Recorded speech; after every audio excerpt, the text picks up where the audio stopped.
Guardian mengeluarkan laporan bahwa IKN akan menjadi kota hantu. Seperti apa sih sebenarnya kondisinya seperti di sana?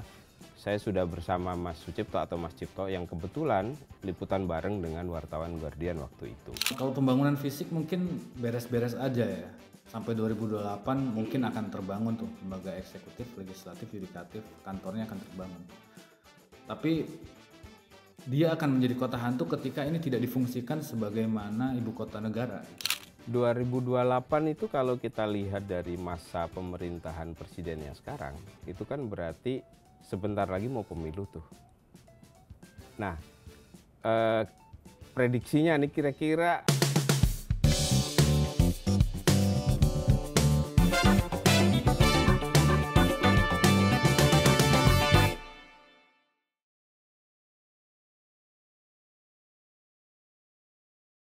Sahabat Kompas, ketemu lagi di Balik Berita di YouTube Harian Kompas yang sudah lama mungkin kita tidak ketemu, akhirnya kita ketemu lagi, sempat hibernasi.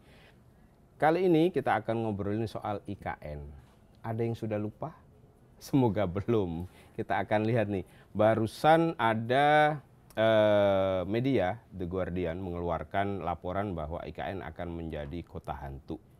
Seperti apa sih sebenarnya kondisinya seperti di sana? Saya sudah bersama Mas Sucipto atau Mas Cipto yang kebetulan liputan bareng dengan wartawan Guardian waktu itu. Kita akan tanya langsung. Mas Cipto, apa kabar? Halo Mas, baik. Apa kabar Mas? Aman kan di sana? Aman. Aman, oke. Mas Cipto, kemarin itu kan liputan bareng tuh sama wartawan dari The Guardian. Sebenarnya apa sih yang ditemukan di sana sehingga bisa disimpulkan bahwa IKN ini terancam menjadi kota hantu? Oke, mungkin pertama-tama saya kasih konteks dulu ya. Itu liputannya sekitar pertengahan Oktober. Oke. Pertengahan Oktober. Jadi saat itu wartawan Guardian ngajak saya liputan bareng kayak gitu karena dia baru pertama kali ke Kalimantan. Dia keliling ke banyak tempat selain ke kawasan inti pusat pemerintahan yang di dalamnya ada istana presiden dan perkantoran. Kita juga keliling ke tempat warga, ke pekerja konstruksi, dan juga sampai ke daerah pesisir yang jadi jalur mobilitas barang material bangunan untuk IKN. Oke. Nah, kalau dilihat dari beritanya itu semua sama dia dirangkum. Pada akhirnya dia membuat judul itu kan terancam jadi kota hantu karena dia melihat dibandingkan tahun 2024 memang pekerjaan fisik pembangunan di IKN itu jauh menurun karena banyak paket pekerjaan yang sudah selesai. Istana, kantor kementerian, kantor otorita IKN, dan beberapa jalan sudah selesai. Jadi di tahun 2024 itu kan pekerja konstruksi ada sekitar 27.000. Kemudian dari hasil wawancara pekerja di IKN saat itu Oktober 2025 ada sekitar 8.000, jauh menurun ya, jauh menurun. 19.000, berkurangnya 19.000 ya? Ya, kurang lebih begitu. Karena pekerjaannya sudah banyak yang selesai dan belum ada pekerjaan lagi. Itu yang pertama. Yang kedua dari sisi pendanaan, karena pendanaan di tahun 2024 itu paling tinggi ya, sekitar 43 triliun. Sekitar 43 triliun di 2024. Setelah itu di 2025 sampai 2029 kan pemerintah merilis untuk otorita IKN aja sekitar 48 triliun itu untuk multi years ya. Multi years artinya untuk 4 tahun ya, 5 tahun lah, 2005 sampai 2025 sampai 2029. Ya. Oke. Dan artinya jauh sekali ya. Ya, tapi otorita IKN menyebut tidak ada tidak ada penurunan atau tidak ada kemandekan dalam pembangunan. Karena Eh, Pertama dari sisi pendanaan dia jelaskan, Pak Basuki menjelaskan bahwa ya sesuai blueprint pembangunan IKN, pembiayaan itu ada 3, tidak hanya dari APBN. APBN hanya sebagian kecil, sekitar 20-an% dari total 400 triliunan ya. Nah, di situ ada KPBU, artinya kerjasama pemerintah dan badan usaha. Kemudian ada juga dari investasi swasta. Jadi memang kata dia ini masih on the track kayak gitu dari sisi pembiayaan. Oke. Karena pembangunan IKN itu dibagi beberapa tahap, 5 tahap kalau tidak salah, sampai 2045. Jadi fokus tahun 2025 sampai 2028 kalau saat ini setelah terbitnya Perpres pemindahan IKN itu, rencana kerja pemerintah, 2028 IKN kan ditetapkan sebagai ibu kota politik. Jadi target barunya tuh 2028 jadi ibu kota politik gitu. Oke. Sebelum itu didetailin lebih jauh ya, kembali ke yang poin pertama tadi bahwa ini terancam menjadi kota hantu. Nah, yang Cipto sendiri temukan di sana misalnya di sore hari, di siang hari, ataupun bahkan malam hari, itu kondisinya seperti apa? Apakah taruhlah seramai kota kabupaten, kota kecamatan, atau bahkan cuma setingkat desa gitu? Atau lebih dari itu? Oke. Sebagai gambaran, saat ini IKN itu kan dibangun secara fisik di kawasan inti pusat pemerintahan sekitar 6.000-an hektar. Ya. Ya di situ memang banyak sudah ada bangunan, cuma secara data yang bekerja dari ASN itu hanya sekitar 2000-an saat ini, 2000-an ASN. Dan itu kan terpisah dari pemukiman warga. Jadi IKN dibangun di Kecamatan Sepaku, di sana ada warga juga yang tinggal. Jadi kalau masuk saat ini kita hanya melihat ya beberapa orang yang bekerja, 2000-an itu terbagi di beberapa gedung. Dan juga pengunjung ya, setiap hari ada aja pengunjung yang datang untuk sekedar berfoto kayak gitu. Memang otorita IKN menyediakan waktu untuk itu. Ya jadi kalau kita melihat ya tidak ramai karena masih sedikit yang bekerja di sana. Nah, tidak ramai itu misalnya nih dalam 1 menit gitu, ketika ada di IKN kira-kira berapa orang yang Cipto temui atau seberapa susah ketemu orang di situ? Saat itu saya datang weekdays ya, hari Jumat. Saya datang berkeliling di sekitar depan istana. Saat itu ya hanya ada petugas kebersihan yang nyapu gitu dan pengunjung di beberapa titik, terutama di kafe, ada kafe di sana. Jadi pengunjung ya mungkin Ada berapa orang kira-kira? puluhan ya di situ. Di kafe puluhan. Mungkin sekitar 20 ada. Oke. Terdiri dari pengunjung dan pekerja yang sedang beristirahat. Itu jam makan siang kah? Ya, sekitar jam 12. Terus di luar kafe kelihatan lengang begitu atau ramai juga? Ya kalau di luar kafe di jalan ya relatif lengang. Lengang sekali bahkan. Karena pertama dibatasi orang keluar masuk karena masih banyak, di beberapa titik masih ada pekerjaan konstruksi. Oke. Dan karyawan di sana kan nggak boleh bawa kendaraan pribadi. Jadi pakai kendaraan operasional di sana dan juga bus yang sudah disediakan, bus listrik. Oke. Nah, Cipto ini kan udah sering nih ke beberapa kabupaten di Kalimantan Utara maupun Kalimantan Timur ya. Keramaian atau kesepian yang ada di IKN itu kira-kira setara dengan kabupaten apa? Susah juga menjelaskannya ya. Karena kalau di dalam IKN-nya itu ya kehidupannya ya susah. Memang kalau orang biasa tinggal di jangan katakanlah Purwokerto atau beberapa kabupaten di Jawa misalnya, ya pasti akan sepi sekali kalau ke IKN. Oke. Karena memang ya belum, ekosistemnya belum terbentuk kayak gitu, belum ada. Oke. Ya hanya ada beberapa eh, supermarket di beberapa apartemen, kemudian em, tempat makan, beberapa brand besar membuat tempat makan di dekat hotel di dalamnya. Eh, dan waralaba seperti kafe seperti itu di dalamnya. Jadi ya seperti itu. Jadi beberapa yang saya lihat eh, pekerja di IKN itu ya keluar dari area KIPP ke tempat warga untuk berbelanja, atau saya pun menemukan beberapa, saya nanya-nanya gitu ke pekerja di IKN. Saya tanya kalau weekend liburan kemana? Ya mereka liburan ke Balikpapan, kota terdekat. Oh iya. Karena di sana ada Butuh 2 sampai 3 jam ya. Dari situ. ya sekitar 2 jam ya. Nah, bayangan Cipto sebagai ibu kota negara gitu ya.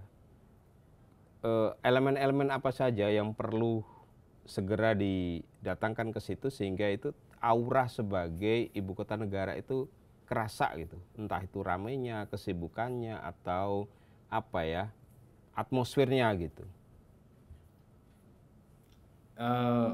Karena ibu kota negara itu kan ada pusat pemerintahan lah ya. Intinya kan pekerjaan yang mengatur negara ini. Ya yang harus terlihat tumbuh itu ya pekerjaan tentang mengatur negara ini, atau kesibukan pemerintah, kementerian, lembaga bekerja di situ. Tapi untuk saat ini ya memang belum optimal karena baru otorita IKN yang berkantor penuh di situ. Legislatif belum ada, gitu. Masih baru dibangun mulai tahun ini, baru selesai kontrak kemarin, pembangunan mulai November ini sampai 2027. Ada yang sampai 2028. Baru itu aja, belum ada kementerian, lembaga lain. Ada kementerian lembaga lain, saya lihat ada PU ya, kalau sekarang PU. Ya mereka masih bekerja untuk beberapa pekerjaan yang belum selesai di tahun sebelumnya. Ada yang sudah mengelola kawasan bendungan gitu. Nah itu di balai wilayah sungai. Tapi yang untuk mengelola pemerintahan masih jauh ya, masih jauh karena selain ada presiden sudah jadi kantornya tapi belum berkantor, sekretariat presidennya belum berkantor juga. Lembaga legislatif yudikatifnya belum bisa berkantor karena belum ada bangunan gitu. Oke. Nah, ini kan Presiden Prabowo selama menjadi presiden belum pernah ke situ kan, udah setahun ini berarti. Pernah ke sana tapi waktu itu sebagai Menhan. Dari konteks itu menurut Cipto, meskipun sudah ada kantornya dan belum pernah didatangin, itu sebenarnya seberapa serius ini Pak Presiden untuk mau berkantor di sana gitu? Berkunjung aja belum gitu? Iya. Karena negara kita ini kan penuh simbol gitu ya Pak. Secara simbolik memang belum terlihat ya. Belum terlihat bahwa IKN semacam jadi prioritasnya Prabowo. Beberapa pengamat dari hasil liputan Kompas juga menyebut seperti itu. Walaupun sudah terbit Perpres tentang rencana kerja pemerintah yang terbaru tahun 2025 ini, IKN memang dimasukkan di dalamnya ya. Tapi ada frasa yang masih jadi perdebatan di antara pengamat, termasuk akademisi hukum ya. Frasa ibu kota politik. Jadi di dalam Perpres tersebut disebutkan IKN ditargetkan menjadi ibu kota politik tahun 2028. Sedangkan tidak ada tuh terma itu dalam ketatanegaraan kita. Yang ada ya ibu kota negara aja. Ya. Itu menjadi rancu. Apa artinya itu? Dalam tafsiran Cipto sebagai orang yang dekat di situ, itu artinya apa? Apakah benar bahwa kemudian ini hanya politis dan ya itu tadi asumsi atau dugaan bahwa akan menjadi ibu kota hantu betulan terjadi. Ya, kekhawatirannya akan menjadi proyek yang mangkrak karena rentetan data tadi ya. Termasuk frasa ibu kota politik, karena belum ada penjelasan yang rigid secara tertulis ya, secara peraturan. Kalau secara statement resmi memang ya menjadi ibu kota politik adalah jadi ibu kota negara yang nanti di sana lengkap lembaganya, eksekutif, legislatif, yudikatif. Tapi secara peraturan ketatanegaraan kan nggak ada penjelasan tuh ibu kota politik seperti apa. Nah, itu yang perlu dijelaskan melalui peraturan sih, kayak gitu menurut saya. Kita kontraskan misalnya dibandingin zaman Prabowo dan zaman Jokowi, sebenarnya keseriusan itu apakah masih ada? Kalau di era Jokowi ya ini kayak semacam semua proyek itu mengarah ke sini kan. Semua kementerian disuruh ke sini. Bahkan di setiap laporan Kementerian Keuangan itu pasti ada penjelasan rinci soal IKN. Berapa realisasi dana dan seterusnya. Di era pemerintahan Prabowo sudah nggak ada lagi kalau kita lihat laporan-laporan Kementerian Keuangan itu yang menyebut IKN secara spesifik dan juga realisasi anggarannya. Kemudian dilihat dari keseriusan, pada akhirnya ini seperti yang penting dibiarkan aja di era Presiden Prabowo. Yang penting ini jalan aja.